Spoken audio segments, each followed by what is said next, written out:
Good evening, everybody, and welcome to the Parks and Recreation Commission meeting. We'd like to start with the Pledge of Allegiance. Please rise. Ready? Begin. I pledge allegiance to the flag of the United States of America and to the republic for which it stands, one nation, under God, indivisible, with liberty and justice for all. Thank you. Before we get started tonight, I would like to say a few words in recognition of the audience here tonight. And welcome, by the way. This is actually a very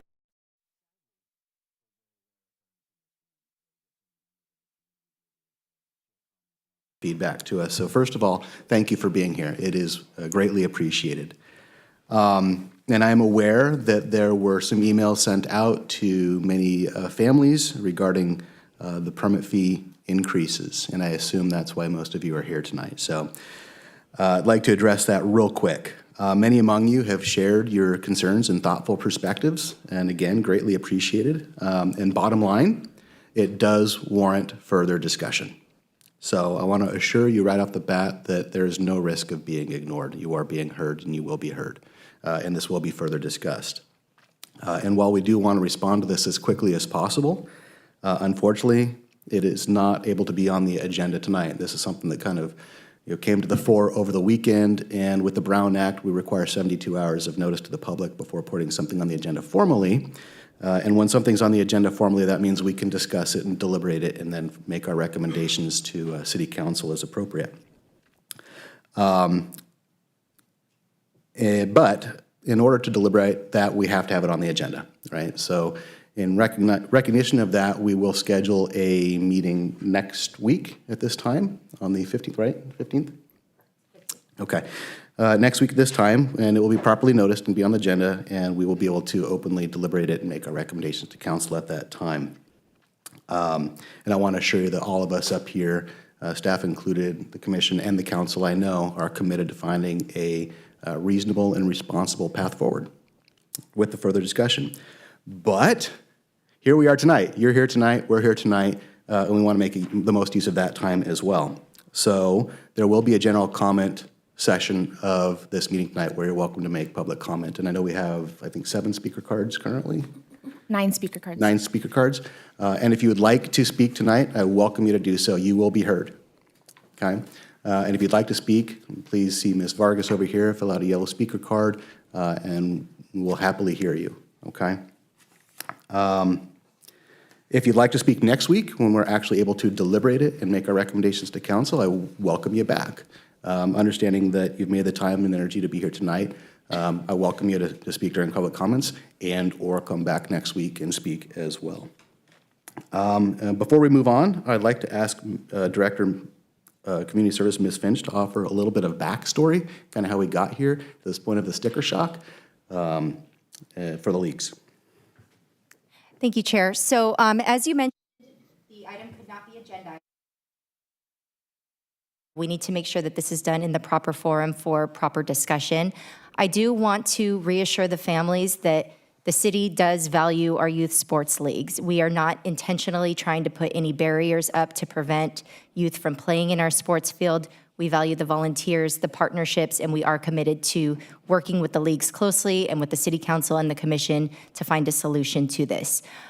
When the rate increase was implemented, it was not aware to us that the percentage increase would be in the 400% to 500% range. We will provide more background on that in the presentation that is going to come before the Commission next week, but I just wanted to reiterate that sentiment that it's not an intentional act that was done to try and force families out of the leagues. So again, we welcome your comments tonight. We are here to hear them and to hear you. We've heard already from several families who have expressed their concern with the issue, and we are committed to resolving it, but we will be back next Tuesday to have a full discussion on the item, and we invite you to join us then. Thank you. Thank you. And at this time, I would like to call the meeting to order. And on the last point, individuals wishing to address the commission are requested to complete the yellow speaker card. with Ms. Vargas over here and deliver it to the Parks and Recreation Commission Secretary prior to the item being heard at the commission. Please observe a 3-minute limit for communications, and once called upon to speak, please state your name and city of residence for the record. And we do need to announce there was a revision to the agenda on item 6.1. Changes were made to slide number 7. Next item, item number 3, meeting minutes. Approval of the Parks and Recreation meeting minutes of September 17th, 2024. Do I have a motion for approval? Oh. Yeah, we didn't call roll. So, Chair, with the new eScribe software, we are not required to do a public roll call. We have that information already recorded in the system. Wow, living in the 21st century. All right. Okay, here we go. Meeting minutes. Do I have a motion to approve? I'd like to make a motion to approve the meeting minutes from last month as they stand. Thank you, Commissioner Munoz. Do I have a second? Second. Thank you, Commissioner Boggs. We have a motion by Munoz and seconded by Boggs. Let's vote. Let's see if this works.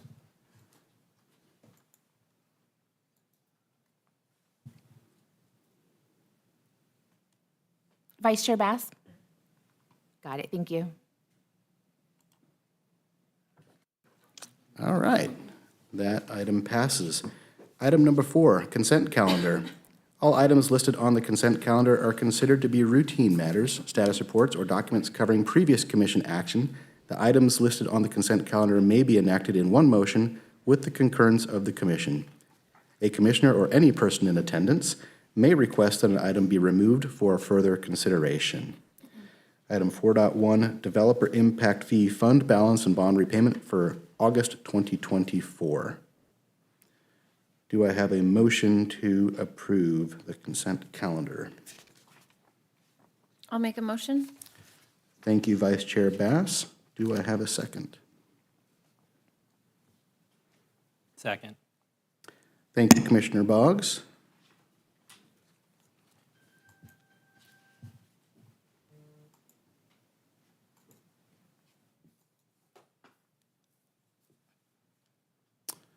That item passes. Thank you.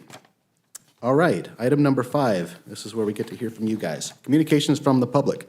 This portion of the agenda is intended for general public comment only on items within the Commissioner's jurisdiction that are not listed on the agenda.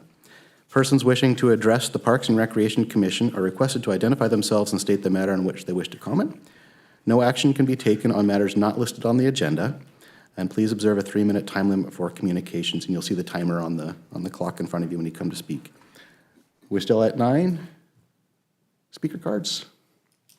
I believe we went up to 10. Up to 10. All right. Well, we can take you guys line up. How are we lining up these days, Ms. Vargas? Right in the middle. Okay. Whoever wants to kick it off, we welcome you. Thank you.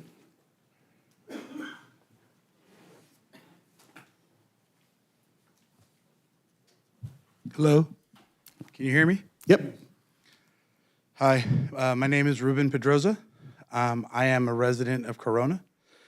I'm here tonight. My main concern is, well, first of all, I want to thank you all for the public service you guys provide to us. Thank you. I know you guys probably don't get appreciated that often. Mainly my concern with the fee hike is there's going to be lots of families that can afford it and can absorb the additional costs. But my greater concern is the lower income families within the city that cannot. And my concern is that those children that are currently now engaged in the different sporting activities, such as AYSO, are not going to have the opportunity afforded to them to participate in sports.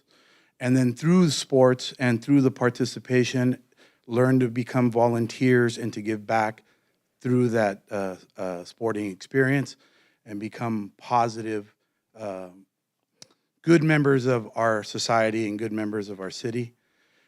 I would encourage the commission, to work with the city to look for other sources of funding, whether that's additional taxes of whatever sort. I do think that the parks do need work. They need to be improved.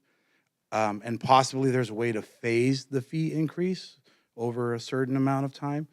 But I do think that a 400% or nearly 400% increase at this time in one season or a year, I think would be catastrophic to the participation of many families in the youth programs. Thank you very much. Thank you, Mr. Pedroza.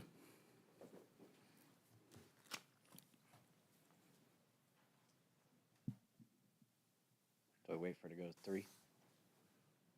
Yeah, they'll reset it. Go ahead. All right. Good evening. My name is Ben Rogers, and I've had the privilege of calling Corona home for the past 12 years. I'm also the father of 2 boys, aged 8 and 10, who have been involved in youth sports here since they were 5. They played soccer, basketball, baseball, and now flag football.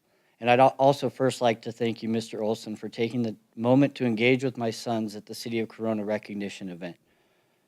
It's those kinds of interactions that make local leadership accessible and real to our younger generation. They now think of you and the mayor as their buddy, and have shared that with all of their friends. That's a memory they'll carry for years to come. However, I'm standing in front of you today to raise a very serious concern regarding the proposed fee increase for youth sports. While I understand the financial challenges facing our city, I believe these increases will have unintended and frankly devastating consequences for many families, including mine. Currently, I spend $2,000 a year to keep my boys involved in sports. With the proposed fee hikes, for example, AYSO rising from $165 per player to as much as $400, this figure could more than double to approximately $4,500 a year. And that's without factoring in travel sports, which many families in Corona rely on to give their children competitive opportunities. This will inevitably force parents, including myself, to make difficult decisions about which sports our children can no longer participate in. We are being asked to choose between their futures and financial survival. But this issue goes far beyond individual families. It concerns the future health and well-being of our entire community.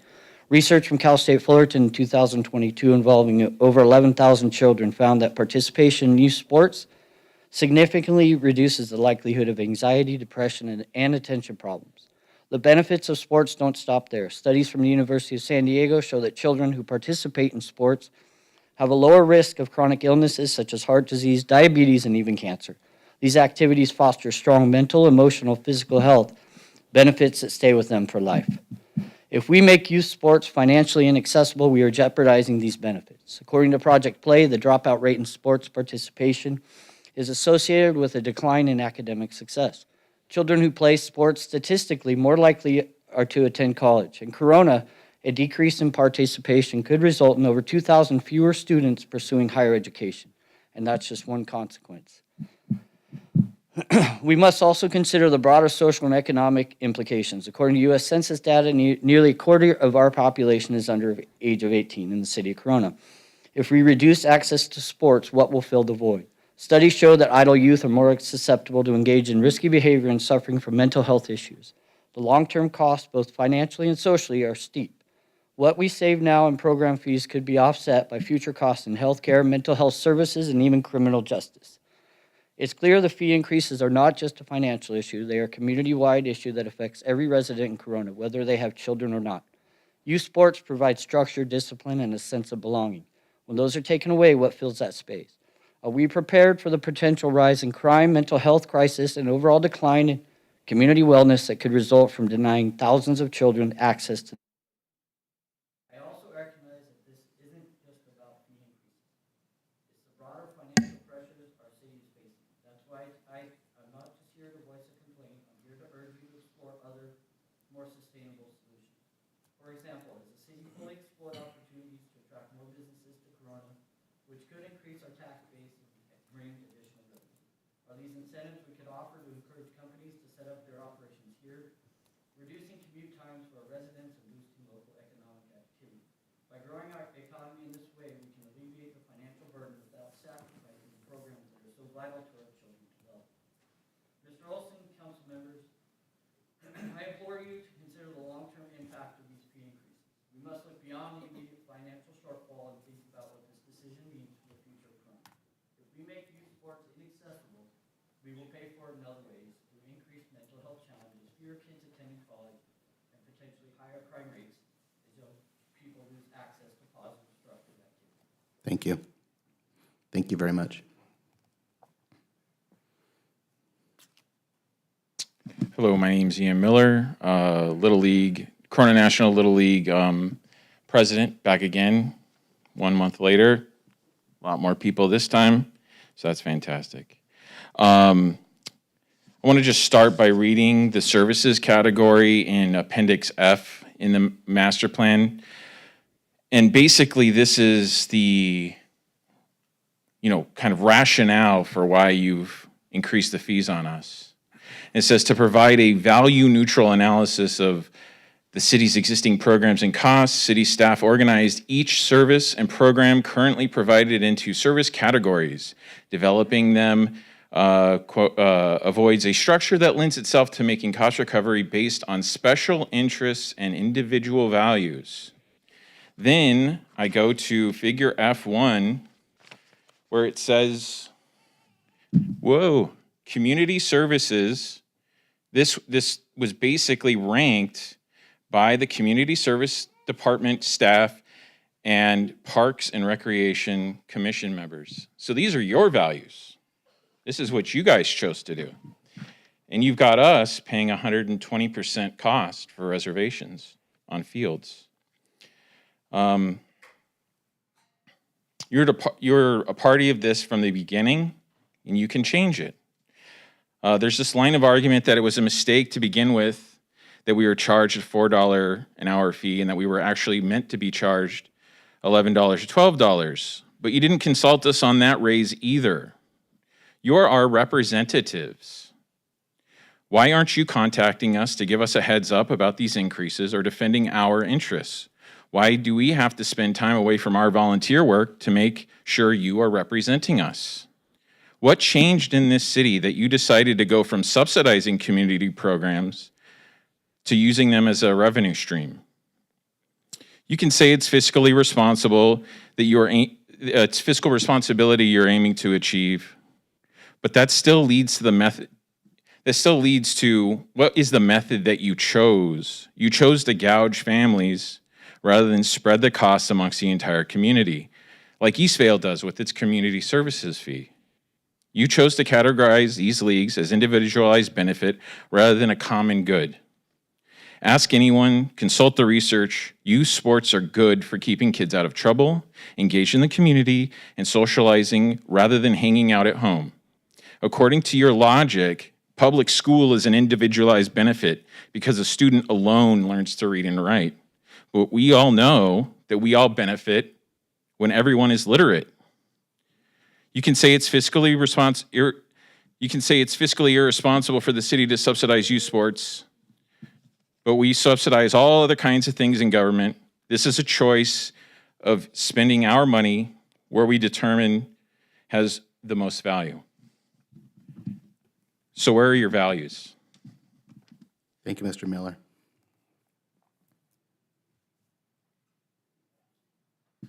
Good evening.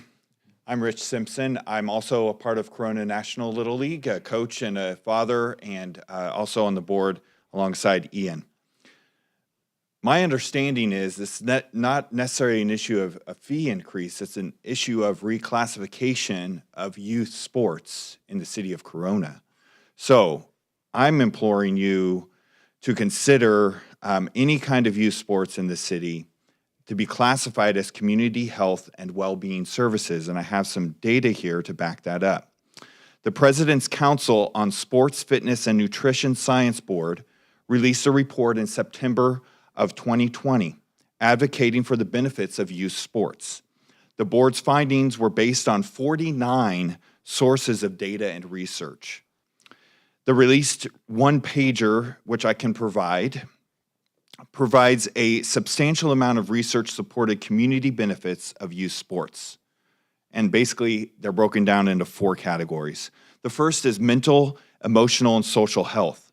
Youth associated with sports have lower rates of anxiety, depression, and stress, along with higher self-esteem and confidence, reducing the risk of suicide, substance abuse, and other risky behaviors. Number 2, physical health. Youth participating in sports have improved bone health, weight status, cardio, and muscular fitness, along with a reduced risk of cancer and diabetes. Number 3, educational and career success. Sports participation leads to improved teamwork, social skills, and social responsibility. There are improved life skills, including time management, work ethic, and empathy. Youth in sports are more likely to feel empowered and take personal responsibility. Number 4, lifelong economic and community impact. Adolescents who play sports are 8 times more likely to be physically active at age 24 than those who do not play sports. Sports participation leads to immediate psychological benefits that last a lifetime. Physically active members of the community, including our youth, decrease both direct and indirect healthcare costs and lead to a stronger long-term labor market. That's all backed by the data that this board collected. In short, youth sports enhance overall life satisfaction and the quality of life within the community. According to the Parks and Recreation Financial Stability Strategy, Appendix F, the Community Health and Wellbeing Services category states should provide for the prevention and remediation of life challenges as well as inclusionary access to targeted audiences. Isn't that exactly what youth sports such as Little League are doing? What better audience is there to target than our community's youth? Thank you. Thank you, Mr. Simpson. Do I need to wait? Go ahead. Okay. Hi, my name is Alyssa Gomerick. I'm a resident of Corona, and I am a parent of players in Corona's AYSO region. I'm also a volunteer coach, a volunteer ref, and a member of the board. I've spent the last 2 days reading through the entirety of the park's master plan and all of the appendixes. And going through it, what I noticed is that I know most about AYSO, but I would assume from past experiences with other youth nonprofit leagues that a lot of these things would match as well. A lot of the things that the master plan is calling out, these youth sports leagues, these nonprofit, everyone plays leagues, actually help you fulfill lots of things in the master plan. You talk about your goals and objectives, accessibility for all. We have an EPIC program that services over 50 special needs students, special needs players. Our director for that program was just invited to a national camp with national team coaches for adaptive soccer. You raising our fees to the point that we can't help subsidize that program will force it to close. Improved health and wellness, as I'm sure you will hear over and over again, youth sports will improve the health and wellness of this community. You want to embrace a culture and history of Corona. AYSO Region 37 just turned 50 years old. You ask to embrace opportunities for all, including finding multi-generational ways for people to use our parks.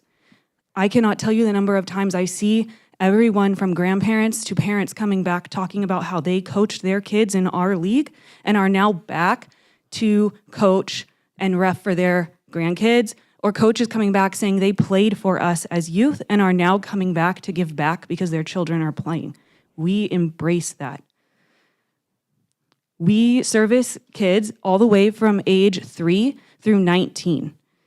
Your master plan in several places calls out a need for more older teen programs. We have that. Over and over again, it talks about embracing partnerships, helping collaborate and coordinate with existing partnerships in the city to improve and increase the sports programming.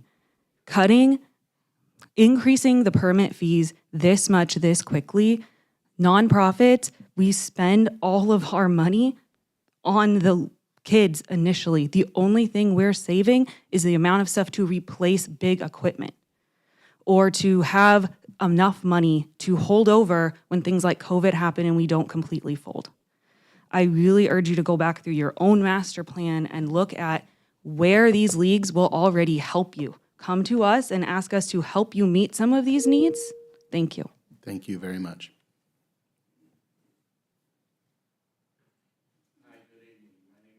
And Rios, a resident of Corona, I echo what everybody has said there. But today I do want to speak on, you probably know this already, but one of the things that we're asking is for you reconsider the fees. Corona School District and Norco have become Title I schools. That means more than 50% of the students are basically poverty level. That's why every student gets free lunches.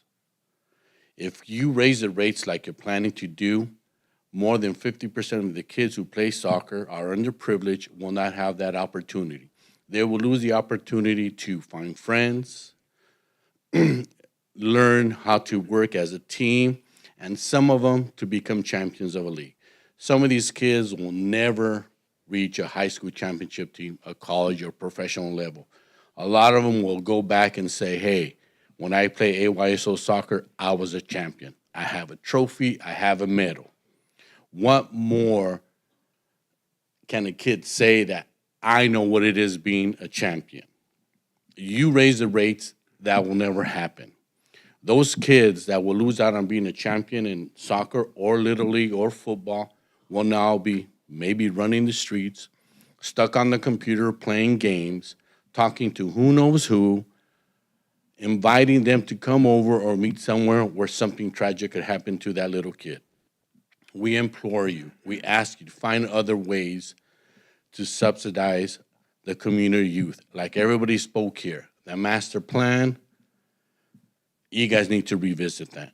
We need to take a good look and see where else can we find monies and revenue to help those unfortunate kids that don't have the money to play and achieve a champion once in their lifetime. Thank you for the time that you have given us to speak. Thank you very much.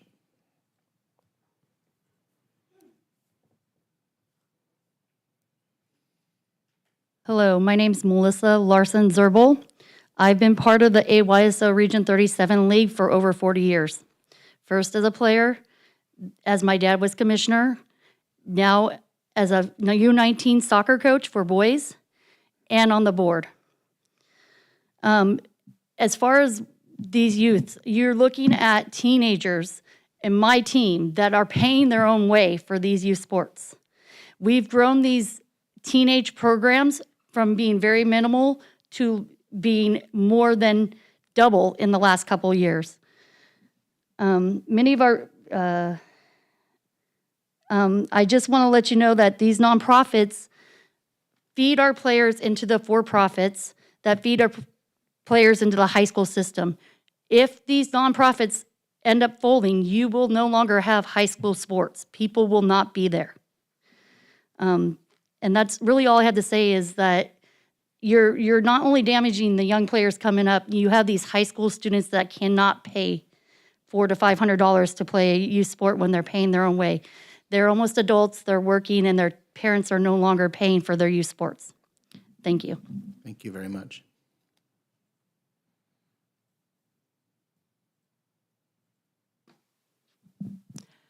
Hi, my name is Sonia Martinez, and everybody already said a lot as far as numbers and all that stuff. I'm here as a parent of 4 kids. Most of them are playing in AYSO, as well as a longtime resident of Corona. My kids are 4th generation in Corona. My grandpa graduated from the original Civic Center, Corona High School. So I'm here as a community member as well, and I'm also on the board. What I do on the board, I hear from a lot of people. I'm in close contact with many of our coaches, a lot of familiar faces in the room, and I want to say thank you to everybody that's here today because I know them all on a personal level. I do a lot of community outreach with them personally, and so I also get a lot of feedback from the parents and coaches and volunteers in our region.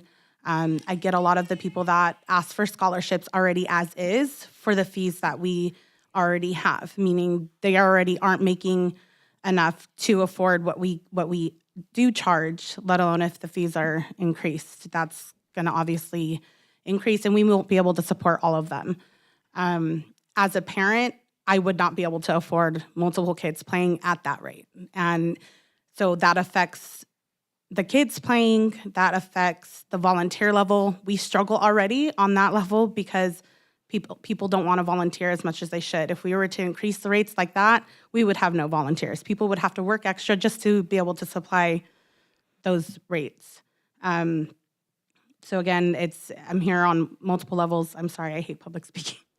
But yeah, so it touches us. And also on a community base, we've built the people that are really truly involved, which is mostly all the coaches, everybody that's volunteering, it's because they want to be involved.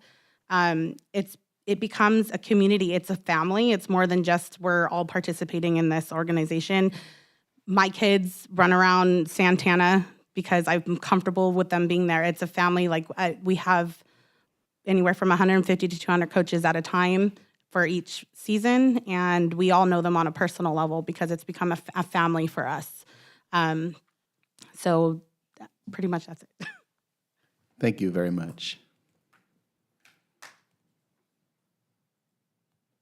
My name's Gloria Dietz Breyer, and I have a challenged son that plays baseball.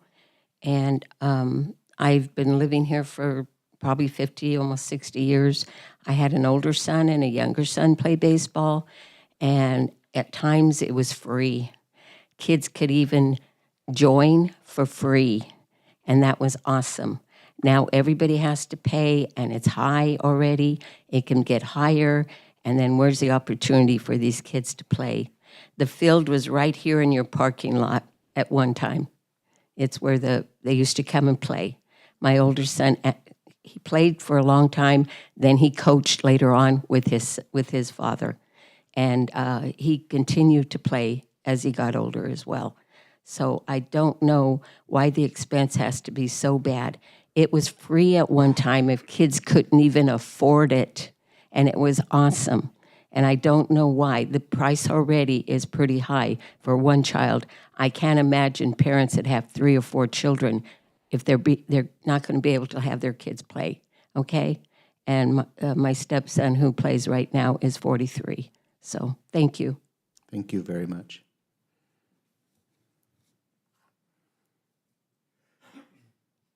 My name is Joe Breyer. I'm a resident here in Corona. As my wife was saying, that my son Steven plays Challengers League baseball, a league that's set up for the disabled and the handicapped. You want to see baseball spirit and teamwork? Watch these kids play at 6 o'clock Tuesday nights or 9:30 Saturday mornings. You'll see what baseball spirit is. And you know, I also coached and managed and did other jobs in the Challengers League, and you know, the increases are hitting everybody just as hard as, you know, these kids. That some of them are in wheelchairs, some of them use walkers, some of them have to have their parents or a buddy or, you know, a volunteer show them how to run the bases and that. And when I heard about this, kind of reminded me of a quote I heard, or a quote I read by former Hall of Famer Yogi Berra. He said, "Little League Baseball was created to keep the parents off the streets." But if he were to see this fiasco tonight, he'd probably say Little League Baseball was created here to make us all revenue targets, you know, because this isn't just the first time. You know, the rates double every year. It seems like they never stay. And the season's cut in 2 halves: the spring and summer half, and then the fall half. Then they have to buy new shirts, new hats. Now I realize that's probably a league thing, not caused by you guys, but you know, that's just an extra added expense that has to be passed along. And as far as field maintenance goes, I never see a lawnmower or the waters out there, the grass even getting watered. We are the ones that have to draw the foul lines, the coaching boxes, the batters boxes, put the bases out there. I don't know what they do, what they call field maintenance, but you know, I myself have yet to see it. But you know, like I say, it's as my wife would tell you, I don't have an off and on switch or a filter, but it's probably a good thing why you give me only 3 minutes. But you know, like I say, it's I feel like the great American taxpayer, a revenue target. Thanks. Thank you very much.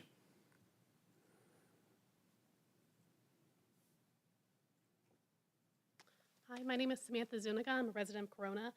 I moved here as a single mom about 3 years ago, and the children that this impacts aren't theoretical. They're my children.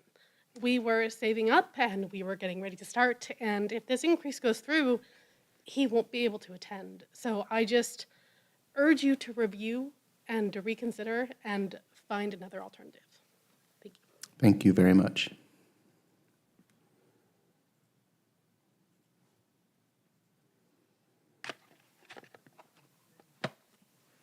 Hi, my name is Melissa Urbina. I am a longtime resident of this community. I have lived here since I was 4 years old, and I grew up here.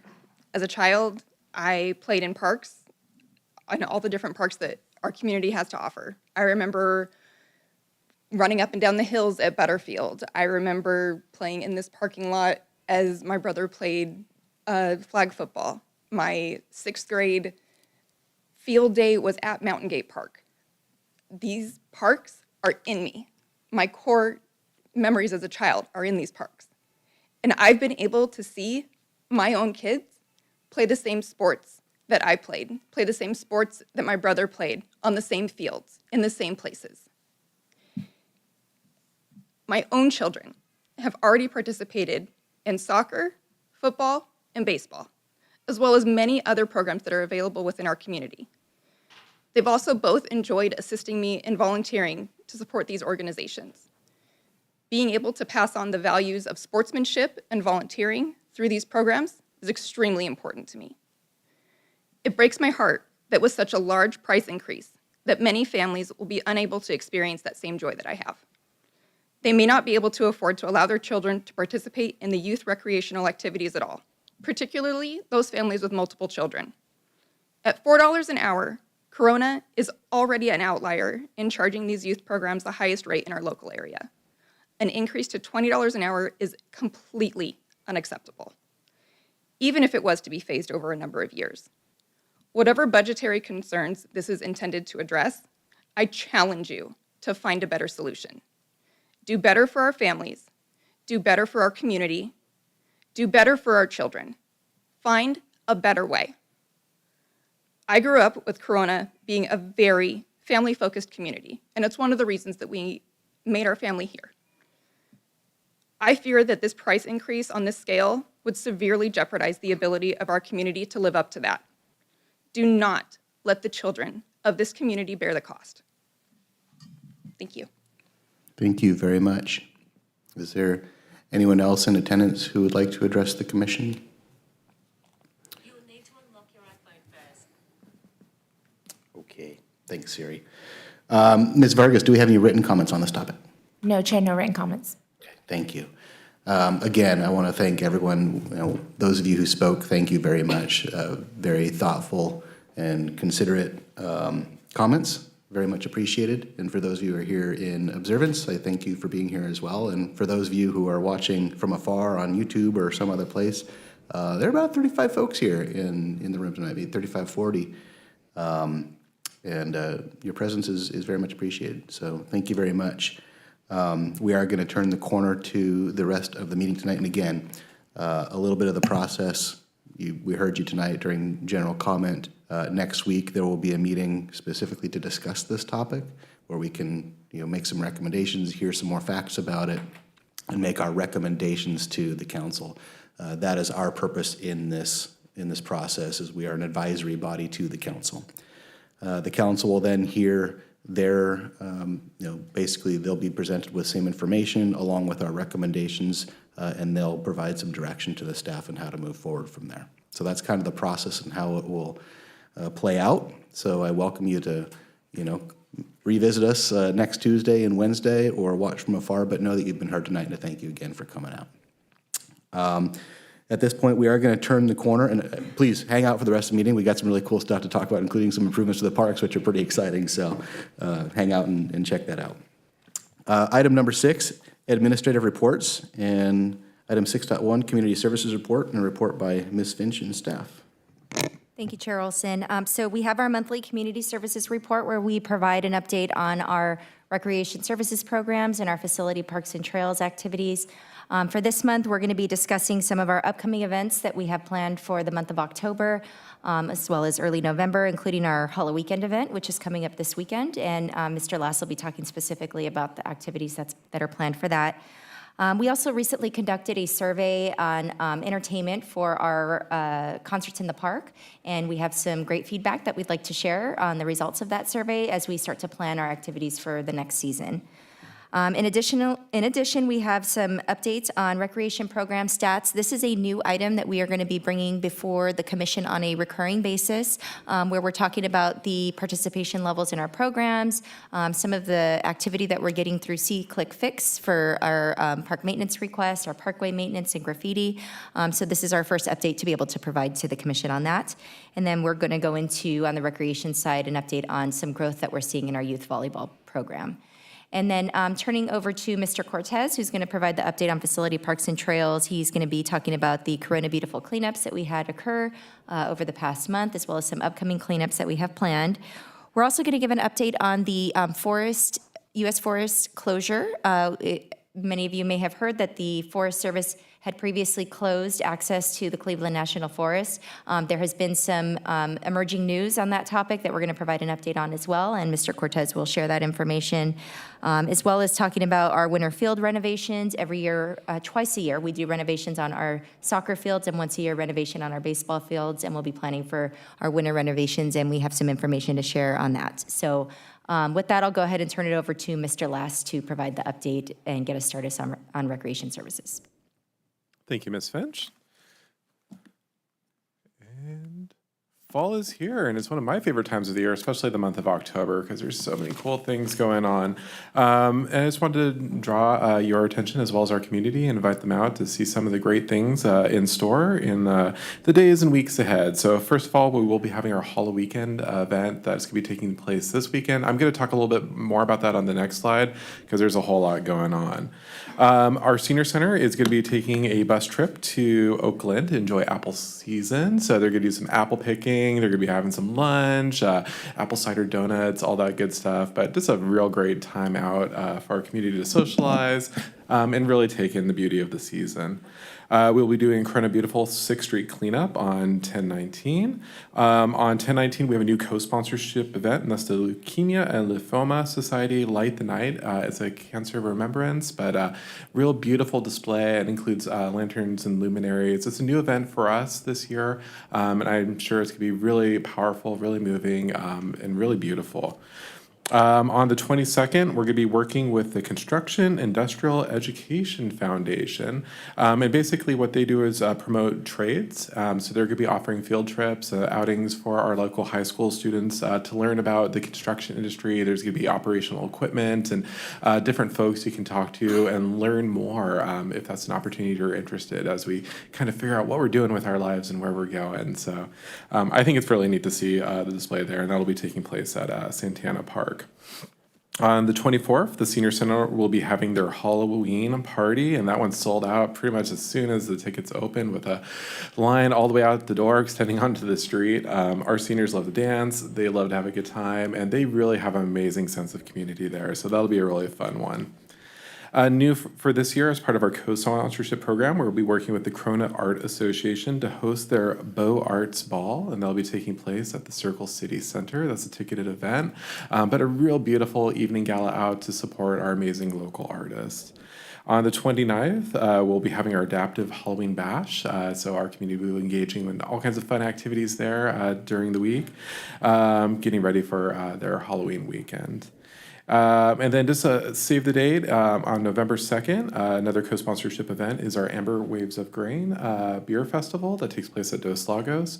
It is a beer festival, but also it provides veterans resources coming up on the Veterans Day holiday there. So lots of great outreach, lots of great community, just a real beautiful patriotic display this time of the year.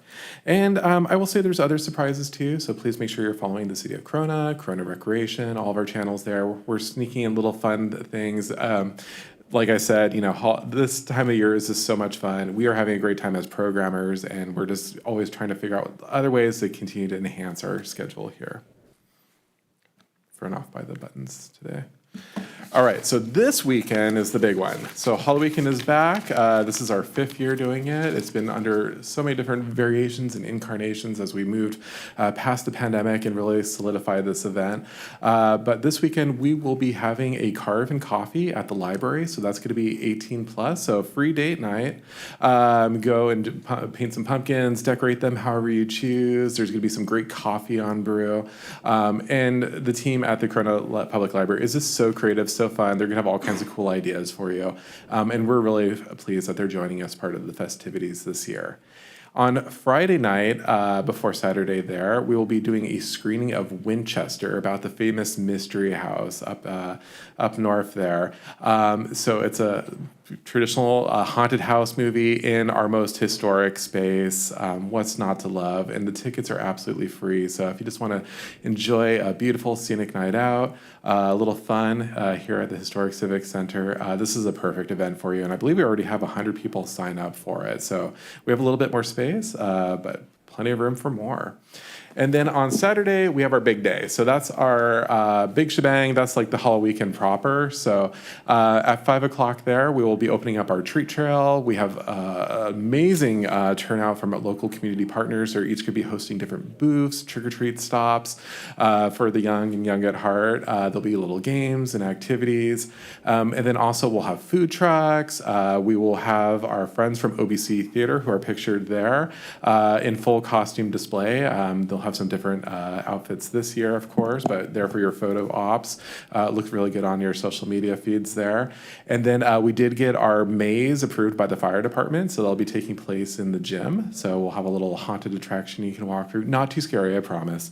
But again, a ton of fun. And then as that event winds down at 7, we will move into a movie on that same space. It's really cool how we do it. We have a hoisted LED screen so that you can trick-or-treating and all that. But then we will do a screening of Hocus Pocus 2. So bring your lawn chairs. Might not need a blanket this time of the year. It's pretty warm out there still. But this is so much fun. It absolutely gets you in the mood for the season here. All right, one thing we love in Corona is surveys. There's a survey for just about everything, and rightfully so. We really appreciate community feedback. So one thing we did put out was we wanted to know what types of entertainment our residents would like to see. This is kind of hot on the heels of our summer concert series. This is the Summer Street Fair. 4th of July, we hire entertainment for events like the holiday lighting. We're gonna be doing a new spring event this year. So we really wanna make sure, you know, we're hitting all the right marks and coming in with the crowd pleasers there. So we had about 240 responses to this survey so far, and this is still open. But coming in, Latin at 23%, country at 25%, R&B soul 39%, pop 41%, and then good old rock and roll 72% at our highest rated there. Also, we asked questions like, what do our audiences like to see in performers, right? So the top 3 were stage presence, familiar songs, and then quality of musicianship. I thought for sure dancing would be up there, but I'm not going to dismiss that one. Favorite bands? Again, with the rock music, we saw tons of write-ins for classic rock. I think it's really between the Beatles and the Stones here, okay? We saw 90s alternative, Red Hot Chili Peppers, No Doubt, Sublime, and pop acts like Bruno Mars really ranking high on those write-in options. And then of the bands that have performed at our events, some of the most popular ones include No Doubt. I think we saw that this year, huge turnout. Stone Soul, Redneck Rodeo, and who could forget, Yachty by Nature. So we'll be analyzing that data. We're actually going to be booking our entertainment for next year, but the resident feedback absolutely helps us out in our decision making. All right, and then as Ms. Finch mentioned, we're going to be doing a little bit more reporting out on our recreation attendance. I think I kind of gave you a preview of this over the summer, and we're kind of figuring out this into a format. So quarterly, we will be bringing these number updates before you. And then Commissioner Munoz, I know you had asked maybe a little bit of trend information. So as we build that data set and we move forward, we'll help provide kind of some ups and downs to kind of let you know how we're doing. But right now, for our first quarter of the fiscal year 25 quarter. So that's July, August, and September. We're doing great. So our adaptive programs, we had 17 activities, 960 participants.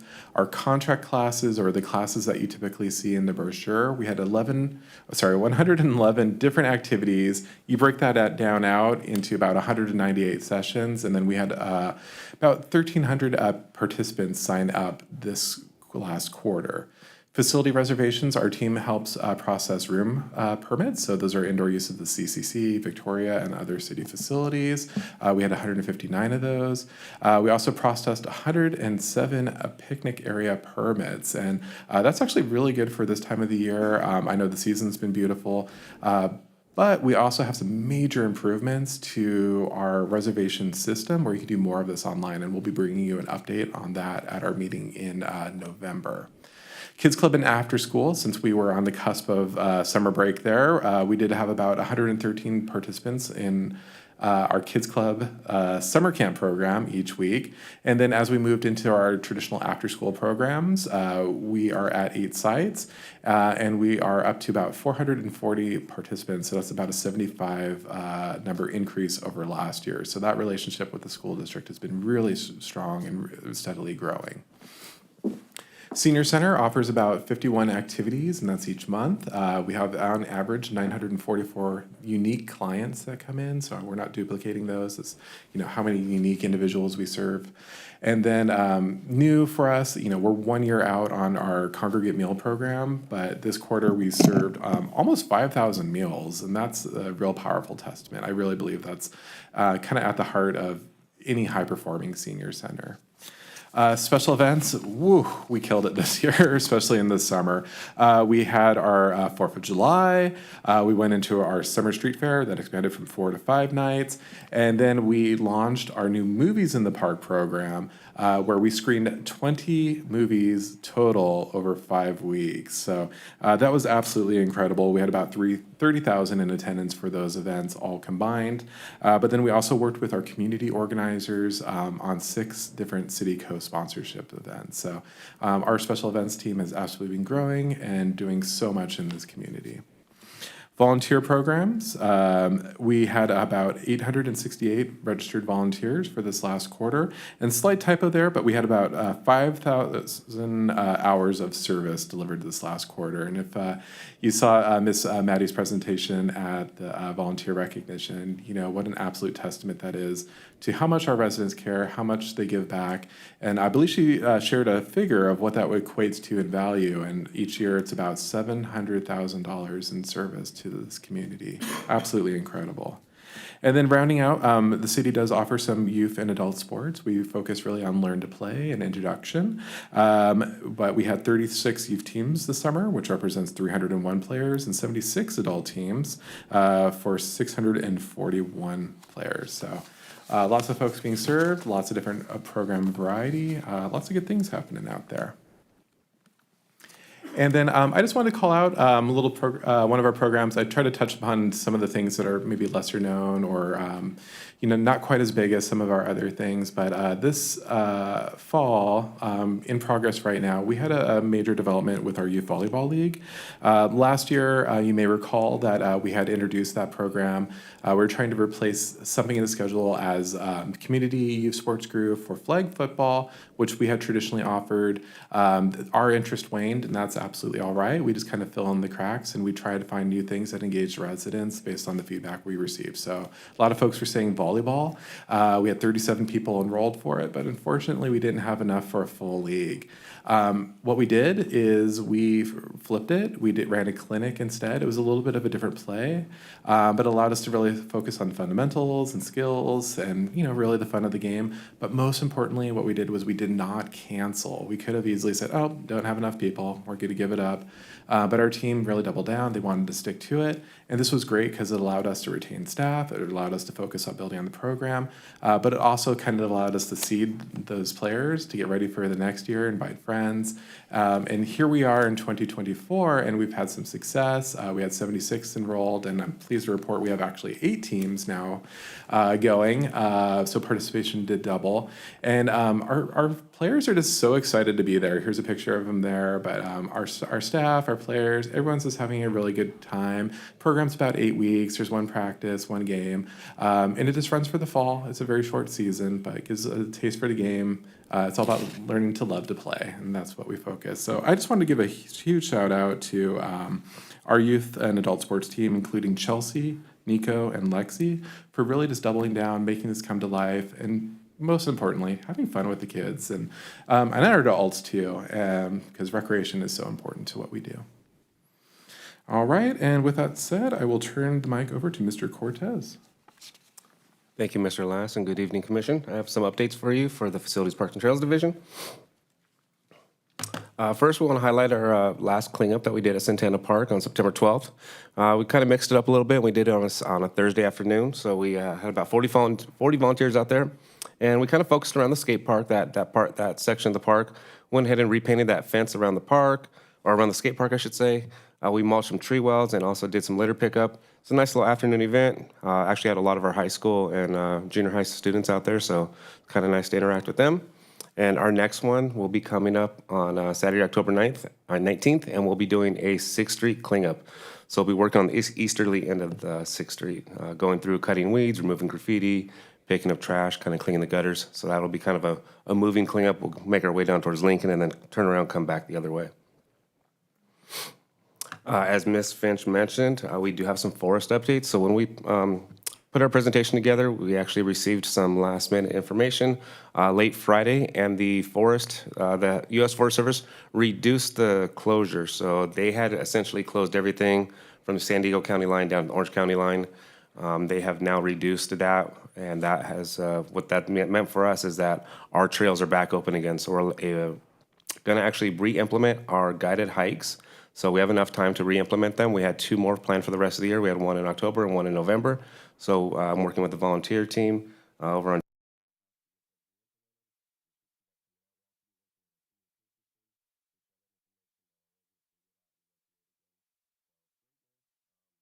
to share that the forest is back open. One of the greater things that we have right here in our backyard in Corona. Winter field renovations. So we'll be starting that right around pretty much right after Thanksgiving or the week of Thanksgiving, right around that time frame. So this will affect baseball fields and soccer fields, as well as our general use fields like citrus. We'll be aerating, sanding them, especially on our soccer fields. We do a lot of sanding to kind of get rid of those undulations. We'll be seeding, top dressing. We'll also be slit seeding. And the other thing that we'll be doing on a couple of our areas where we have some pretty invasive ground squirrels, primarily at Butterfield and El Cerrito, is we'll be going in there and eradicating them.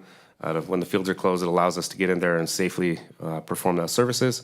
So we'll be out there going through all the fields, getting them tuned up for the winter season. And the fields that'll be impacted are going to be Santana, El Cerrito, Eagle Glen, Citrus, Promenade, Butterfield, and Mountain Gate. And those include, again, as I mentioned, the baseball fields, softball fields, and general use fields. We also want to give you some updates on our C-Click fixes. So this is for our first quarter, so July 1st to just September 30th. So with that, we had 186 requests coming for our tree trims. The other thing that we will start to hopefully see maybe adjust is we had just recently brought our residential pay program to City Council, so that'll kind of align with those C-Click fix requests that come in for trees. We also had 196 requests coming for graffiti removal and 459 parkway general requests come through. So those are our first quarter stats, and we'll be continuing to report out on our updates as we go through each quarter. And with that, that is all of the items that we have. If you have any questions, we'd be more than happy to answer, and I'll turn it back over to Ms. Finch. Thank you all for the presentation. Ms. Vargas, are there any speaker cards or written comments from the public on this item? No, Chair, no speaker cards or written comments. Fantastic. I will turn it over to the commission for questions or comments. Commissioner Boggs, do you have any questions or comments on this item? I do. I have a couple. Jason, maybe 1 or 2 for you. Did you say the survey is still open, and how long is that open for? Yes.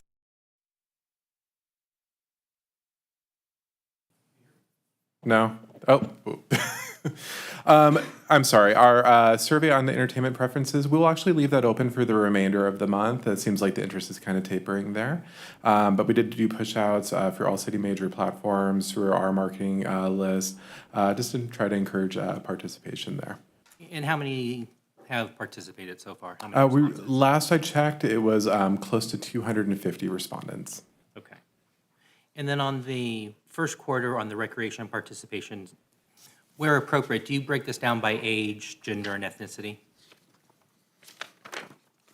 Where you talked about, like you had the adaptive programs, 960 participants. Yeah, so I can break it down by age, but this is just generally number of people that participated in an activity. I don't have further breakdown necessarily, and we do not collect some of those markers. Okay.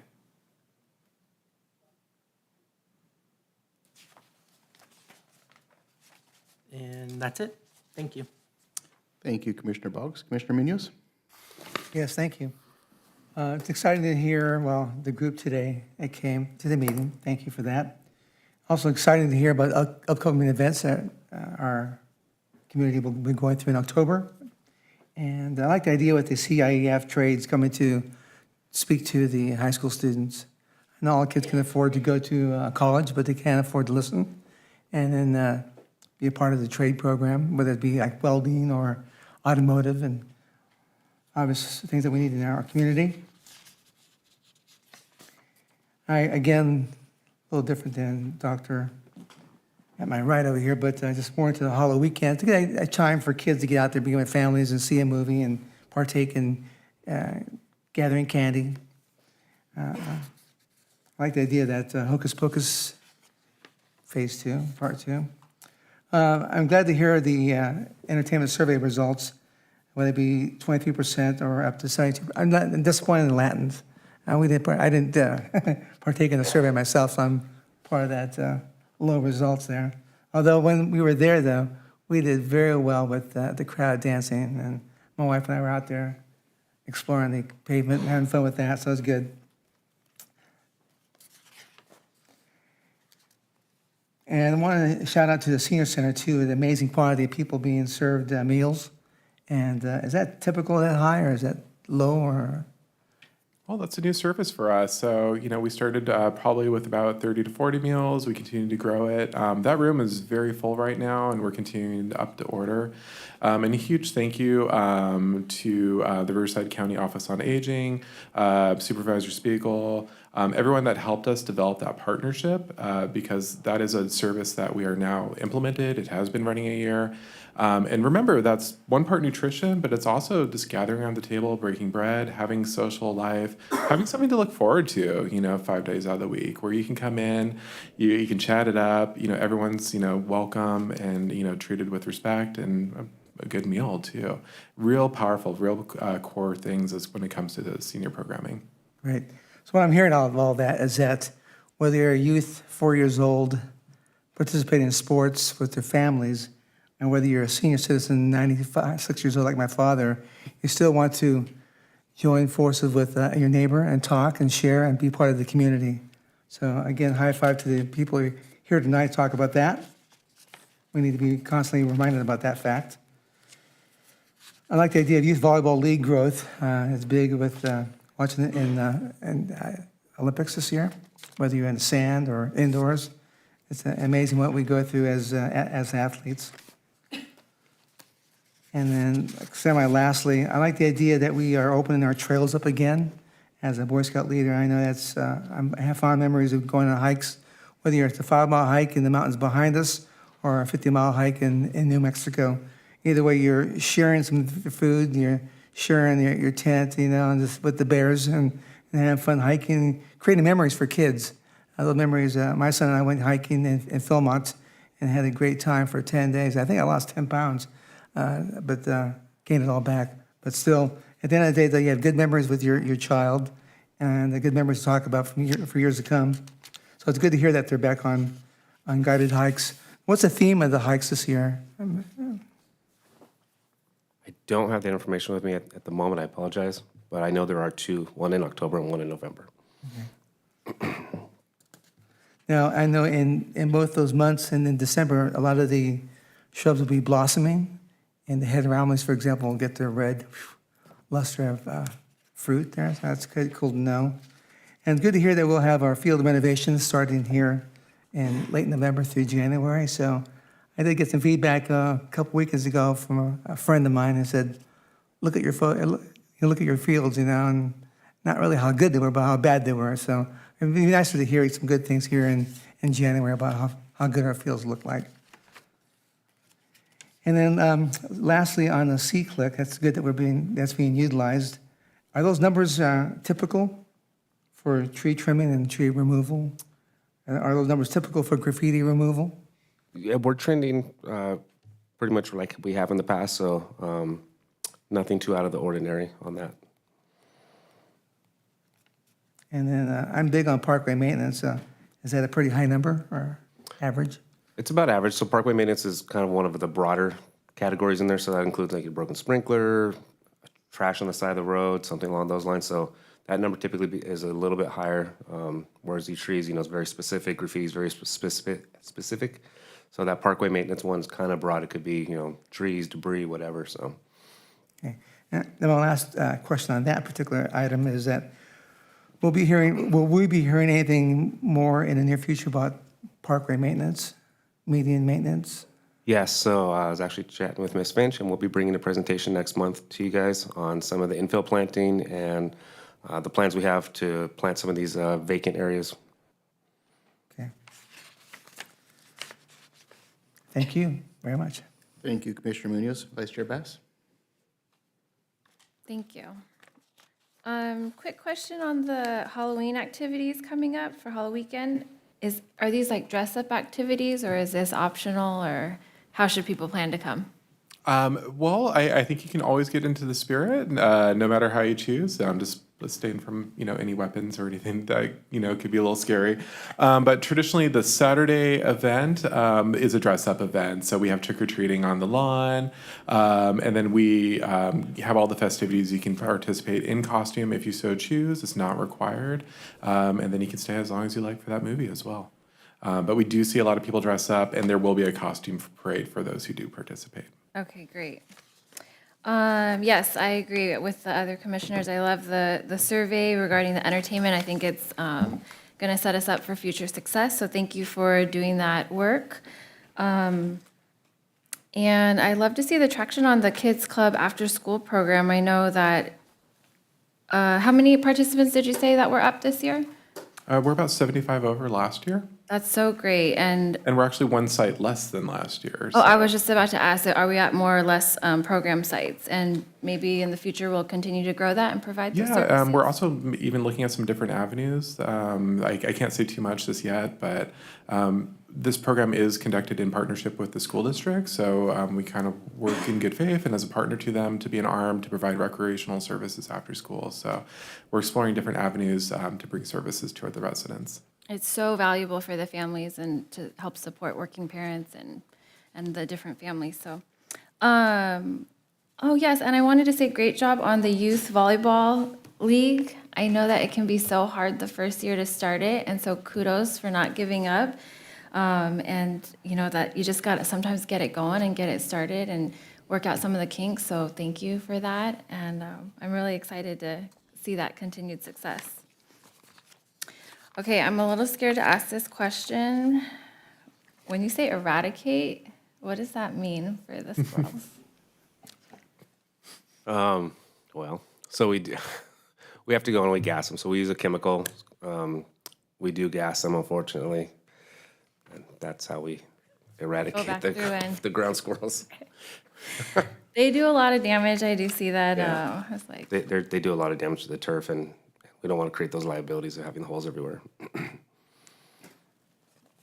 That's all. Thank you. Thank you. Think of a good Halloween weekend activity. There you go. Eradicate some ground squirrels. Good stuff coming up. On the entertainment survey, do these results more or less track with attendance? I know we're not out there with like people counters or taking tickets or anything like that, but just kind of anecdotally, does this seem to track with attendance for these categories?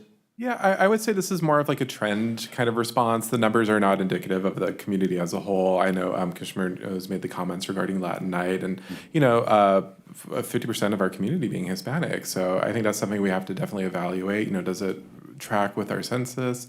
But ultimately, we really appreciate just knowing what the residents like, what they will come out for. And we love those write-in options too. We really investigate those because we hear some great bands we've never heard before. We have lots of friends at Ford at Slings, like, hey, check out this folks. We watch the videos, and then we have a giant spreadsheet and we invite and we try to track pricing, and we talk to our constituents in other communities too. So who's doing well on the park circuit, so that we can ensure that, Corona's at the front of it. We're doing the best of the best we can for our residents. I think a showcase theater night, for the rock folks, rock and punk maybe, for the old timers, that'd be kind of cool. A Parent and Me mosh pit. Yeah. Yeah, I like it. Yeah. As in terms of the recreation participation, I also concur with my colleague. It'd be nice to see some trends as we start developing those metrics. It's just kind of neat to see what's going up, what's going down, how interests are waning or waxing. On the Kids Club after school, in terms of the program sites, who's kind of driving that in terms of expansion? Is that like a district asked of the city, or the city asked of the district, or? That's always just been a relationship between the city and the school district. So we are here, we are of service. This program goes, years, if not decades before me. And we reach out to the school, we work with their after-school coordinators, and so UNSD is a very large school district, so it extends into some other communities. So there's services that are provided by the school district, there are other partners, and there's rec agencies in other cities. We have our YMCA, which is regional. So not all the schools are serviced the same, but we go where we're needed. I think is probably the best answer. So we work with the school district. Where do they have kids? Where do they need after-school service? Where are parents asking for engagement? And that's where we set up shop, so where we're invited. And right now, we have a pretty substantial waiting list even for some of our sites. So we're continuing to add staff on, and take, more kids on where we can, because we know that those services are very much valued. Yeah, very much. Thank you for that. Mr. Cortez, as terms of the national forest closures, and this may be a point of ignorance on my part, but it seems like these forest closures are kind of a recent thing that I hadn't heard of them in the past. Is it kind of a more recent development? So when we talked to the Forest Services, it was when they had multiple fires going on and their resources were kind of spread thin. They were also going to be kind of looking at what their resources might need to be after the fires for mitigation and rehab. So they made this large, this is the first time I've seen them make a closure this large, especially, I think last time we did it was right around COVID, and same thing, we had some large fires, and they kind of, trails were already kind of closed anyways, but it's the first kind of larger one I saw that literally just spanned the entire Trabuco Canyon. So, and then I think they kind of reevaluated once they kind of got an upper hand on the fires and kind of really saw where the need was, and it was nice to see them, kind of work backwards and reduce it to only the areas they needed. Yeah, that's good. That's good. And I think that concludes my questions. Thank you very much for the presentations. And we will move on to item 6.2, Parks Capital Improvement Projects, and more Mr. Cortez. Thank you. We do have another update for you on the capital improvement projects that we have. So what we're going to do is we're going to kind of go over the ones that we completed and some that were in the works right now or about to be in the works. So today's ask is that the Parks and Recreation Commission receive an update on the completed and upcoming capital improvement projects throughout our park system. And the outline of the presentation is going to be to first review the CIPs that we'll just recap the ones that we just completed within this past year. And we'll also look at what is upcoming or currently in the works. So for our fiscal year 24 completed projects, we have a list here, and I'm going to actually highlight a few pictures so you can kind of see some of the things that we did. So we did the citywide park amenities replacement. So what we did is we went in, that was a phase one, and we actually replaced several trash cans, benches, tables, A lot of the amenities that you'll see throughout the parks, we went ahead and upgraded a lot of those. We did some drinking fountains. And we'll be looking at doing a phase 2, but this phase 1 really took a large chunk of the stuff that had reached its useful life. We also have an ongoing citywide ADA improvement project. This is a public works project that we work in collaboration with them. Currently, we're working on Contreras Park, Cresta Verde Park, completed Contreras, Cresta Verde, Lincoln, Ontario, Ridgeline, and Victoria.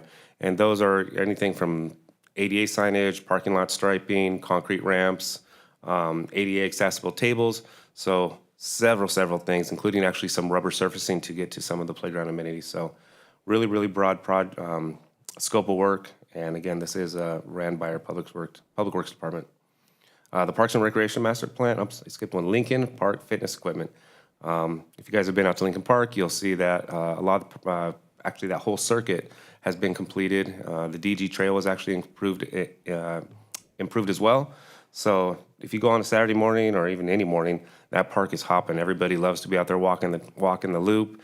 And there's also the circuit equipment that you can utilize while you're there. So that was completed. Our Parks and Recreation Master Plan was completed, so that's a great project. That's like our 10-year plan on how we would be maintaining our parks, capital improvement projects, kind of our living document that's our guiding tool for the next several years for our parks. Same thing goes with the Trails Master Plan. It's also our guiding document for connecting trails, for looking for new trails, and also providing connectivity throughout the community, utilizing different active transportation and trail opportunities. So that is another fun project that's housed in community services, and our Trails planner, Brett Dawson, is digging into that. City Park pool demo. So we did go through and we demoed out our City Park pool as well as a couple of our restrooms, the band shell. There's a maintenance building there. So took away a lot of the, again, outdated buildings that were there. Unfortunately, were being utilized by some of our unsheltered folks. So it kind of turned into a more of an ongoing maintenance item. So we did go through and demo those buildings. We also did the Butterfield West parking lot design. Again, this was no construction. This was strictly a design process. So we can look for future funding or options to pave that dirt parking lot at the westerly end. Mountain Gate Park received shade covers over the ball field plaza. So we did some large cantilever shade structures over the dugouts on each side, 2 per field. So 1 on each side, the third base side and the first base side. So those came out really nice. You can see them from down below on the street when you drive by, really nice covers. And while we were at it, again, Public Works was running this project. They also did shade structures at Cresta Verde, Mountain Gate Park, Santana, and Lincoln Park over the playgrounds. So if you see those, you'll see, again, the large shade sails over those. In addition, we also added some large specimen trees that as they grow up, those will also provide some natural shade around those playgrounds. And here's some of the pictures. So that top, that's Kellogg Park. That is the tennis courts that were just resurfaced. City Park, you can see the building being demoed there. Again, we also filled in the pool while we were at it. There's a shade sail. The one at the top there is at Cresta Verde, and that is the ball field shade covers at Mountain Gate. So some of our current projects or upcoming projects for our current fiscal year. So we color-coded them. So we have 10 new projects, 3 existing projects that within this fiscal year that we asked for some additional funding to complete, and we had 7 carryover projects that are not completed yet. So we have Border Park improvements. So this is some of those projects at Border Park are currently under construction. Currently, they're putting a new playground in, doing some ADA improvements, and when they're all done, they'll also be doing painting the restroom and kind of doing some touch-up stuff on it. So that is currently under construction. Promenade Park improvements. We've worked with the CIP team to go out and kind of do an initial evaluation of what the park could need based on the Parks and Recreation Master Plan. So we've gone out, kind of evaluated some of that, putting together a scope of work so we can move forward with those. Citywide AD improvements I've mentioned, that is a multi-year project, so each year it just continues and rolls over. We still have several years left before we complete all those projects for the ADA improvements. Victoria Park Splash Pad is going to be another really exciting project that is currently out to bid right now. Hopefully breaking ground this winter. and then opening either late spring or early summer of next year. So that'll be a really, really exciting project to see take place. That is also grant funded, as well as Sheridan Park is also grant funded. So that'll be a new playground as well as rubber surfacing to remove that older playground and install the new one. And those pictures right there are actually part of that playground. So that is at our yard. We've already received the playground. So you can see it's kind of a space theme. So we've got Saturn there and a crater. So those will be installed over there. Those things they're actually concrete, so they're not going anywhere. Our aquatics improvement at Auburndale. So Auburndale is actually going to be receiving a full rehab, which is the next bullet point. While we're at it, we're also going to be looking at doing some aquatic improvements to the pool, potentially replastering, some equipment upgrades. So we'll tie both those things in and do it as one large project, so that way we only impact the park once. As I mentioned, Border and Fairview playgrounds are going in. Border is actually under construction right now. As soon as they're done there, that contractor will then proceed to go to Fairview Park. That playground is also already with us, so we already have the playground on hand. There's no lead time, so we should have both of those projects completed relatively soon. The City Park Revitalization Project, as you guys are aware, is in the works right now in the design phases, and we continue to work through that process and hopefully get that under construction soon.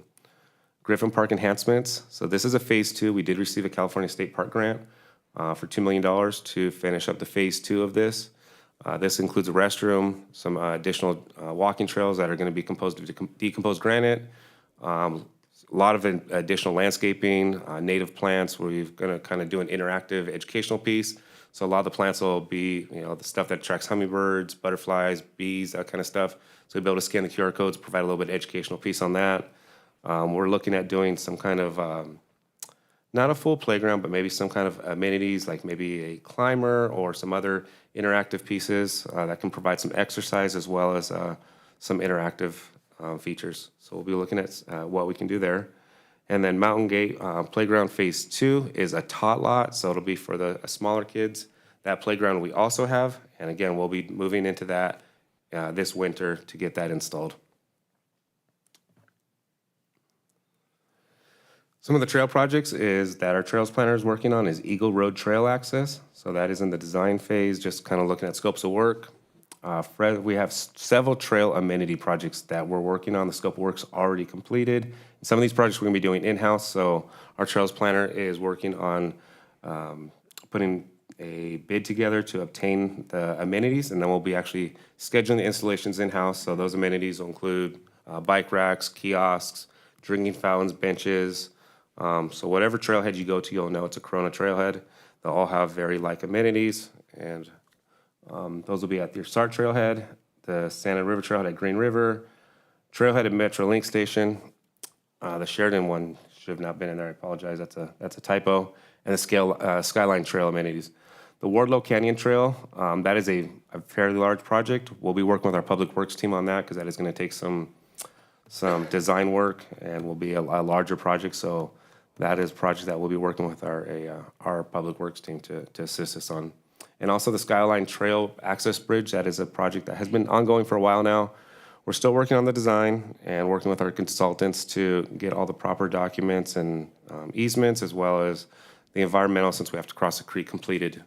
So with that, that is a recap of all of our projects. I know it was a lot. If you have any questions, I'd be more than happy to answer them.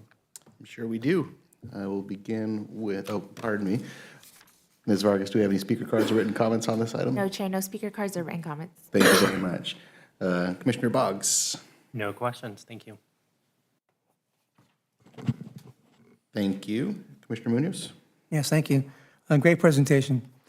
As a landscape architect, we design parks at my office, and it's good to see that we are so busy in California doing, whether it be a quarter-acre park site or something that's larger than that.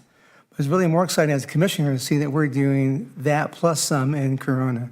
And I think our kids and our families are going to be having an exciting time at all these parks. And then, ironically, this morning I received, I was looking at our agenda for today, but it popped up on my screen. And this is National Walk to a Park Day. It's coming up Thursday. So it is challenging me, but I challenge all those in the audience tonight and on TV to do the following. 3 things. They're all easy.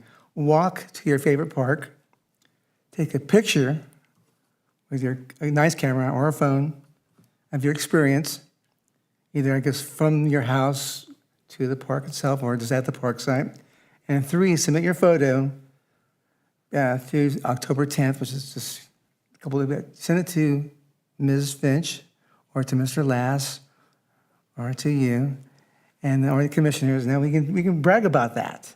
You know, talk about your experience there. You know, today we heard things about people's experiences at Butterfield Park or playing baseball or soccer, and those are great experiences. You know, but it'd be nice to have us take that challenge on and walk to our favorite park site.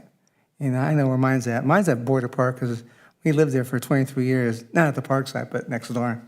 And so it's good to see, after all those years, it's being refurbished after all that time. So I was there last week and walking by, and although it's all fenced in still, I was taking pictures of it. So again, 3 things. Walk to your favorite park site. So great presentation. Look forward to seeing all those things from 2024 moving forward into 2025 and seeing where we can go as a community. And I know full well after Tuesday, we're going to be going like, we're going to be crazy. It'll be fun though. Looking forward to it. Thank you again. Thank you, Commissioner Munoz. Vice Chair Bass? Thank you. I don't have any questions, but I just want to say thank you for the presentation and update. Like Commissioner Munoz, I appreciate seeing the different projects from last year, followed through on them and the status of them, and then looking forward to fiscal year 25, especially with all the new trailheads on the map. So it seems like a lot of the work that has been put in last year, and now we can kind of see some of that execution happening. So thank you. Thank you, Vice Chair Bass. I've got a couple of comments and questions on the citywide ADA improvements for under fiscal year 24. Those parks are all done, so all of the ADA rehabilitation or remediation has been completed at those parks. Everything that was outlined for us to complete has been completed in those parks, yes. Great, okay. The shade structure, I've received nothing but compliments from the community about the addition of shade, right? It's been a hot summer. We had a very hot September. Very much appreciated. They got there just in time after kind of a relatively short summer. Cool summer, good stuff. And for our leagues too, right? I heard compliments from our league players too, that the shade structure over the viewing area is very helpful, right? That improves accessibility to grandma and grandpa that may not have otherwise been able to come watch the game. So good stuff there. Very much looking forward to more shade in more places, whether via structure or trees.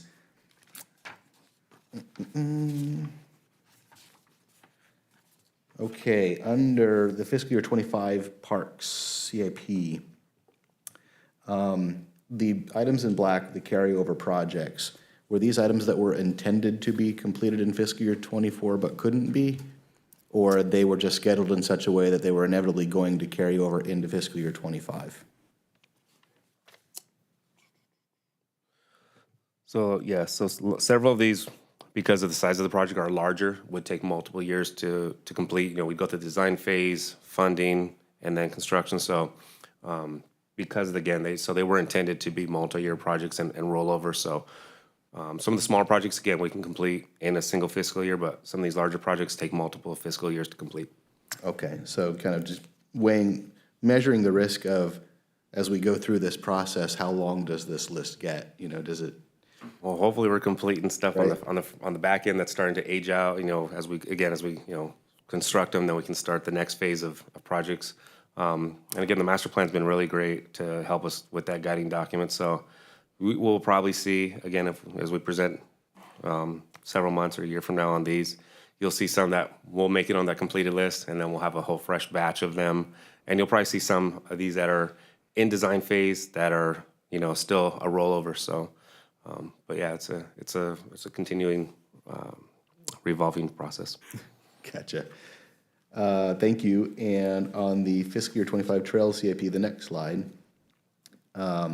those items, those trails projects, those are, just so I'm clear, those are basically in the design phase. That's what the work that will be completed in fiscal year 25 is the design phase. So the Wardlow one is going to take some work to put together. It's a pretty large project. The trailhead amenities, you will see completed before the end of this fiscal year. Brett Dawson, our trails planner, has already put the scope work together. We already know what that looks like. So right now he is working on putting a bid together to get all of those items together. And then we're actually going to schedule those with our in-house crews, kind of a fun project for our crews to be able to go out and install these. So we'll just schedule them one at a time and get through them. Okay. And on the SART trailheads, the Green River Road one is pretty straightforward, right? There's a trail and it goes out west. Absolutely, yep. For the Butterfield Park one and the Metrolink Station one, the trailhead to where? So the Butterfield one is actually going to be a trailhead in the dirt parking lot. So we're going to frame out a section there that'll have, because that is part of the Santa River Trail technically. So we'll have a spot there where I guess if you wanted to park in the parking lot, you could take off from there and head out west or east, whichever direction you want to go. So we will have the amenities there. The Metrolink Station, we are working on, well, we actually applied for a grant for that. And that would be over near, I guess that would be like kind of, what is that street? It's right where Green River and Railroad turn. I believe it's Wardlow Road is a little side road where the Army Corps has their office. And that's where that trailhead would be. It is also right across from the Metrolink Station. The Army Corps has an office right there. And that would be a trailhead right there where you could also catch the SART, which is probably just another mile, maybe 3/4 of a mile from Butterfield if you're on the trail. Okay, and then, but there's no connection from Butterfield to like Green River at this point?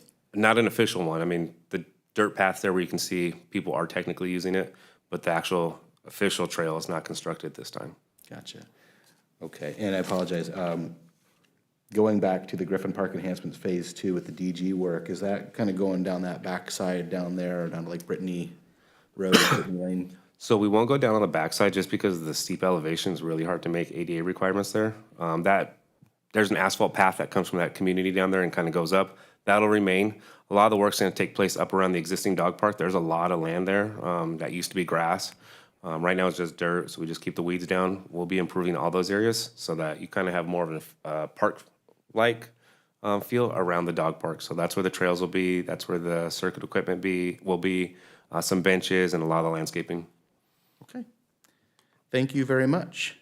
That concludes my questions and comments, so we'll move on to item 7, commission members' reports and comments. Mr. Boggs, do you have any closing comments this evening?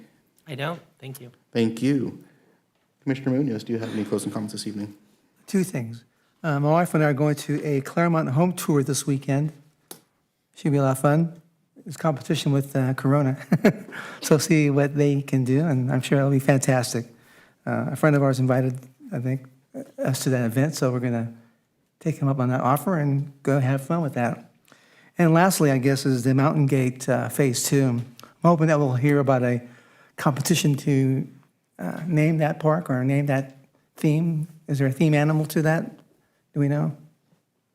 No, so our project manager actually mentioned that to me, that I'll be working, I don't want to say anything prematurely, but they do want to do a naming right for, I guess there's a couple dinosaurs that will go onto this.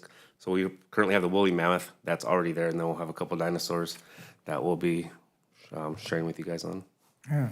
I recall that was a lot of fun. A lot of energy was created out of that naming, and so it should be fun this year. Mm-hmm. Look forward to it. Thank you.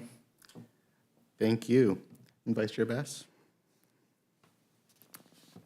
Thank you. I wanted to thank all the community members who came out this evening and shared their thoughts and ideas, and they've given us a lot to think about and consider over the next week, and we hope to see you at next week's special meeting. Thank you. Thank you, Vice Chair Bass. And I attended a volunteer celebration last Thursday, and it was terrific. A couple of huge takeaways there. One, Maddie Black is a force of nature and really does the work of 12 people. Really awesome. Number 2, the volunteers themselves were, those volunteers who came to that event were very appreciative of the opportunity. Number 3, I met some folks that were not from Corona, right? They volunteer in Corona, they recreate in Corona. They don't have those facilities, amenities in their own home community.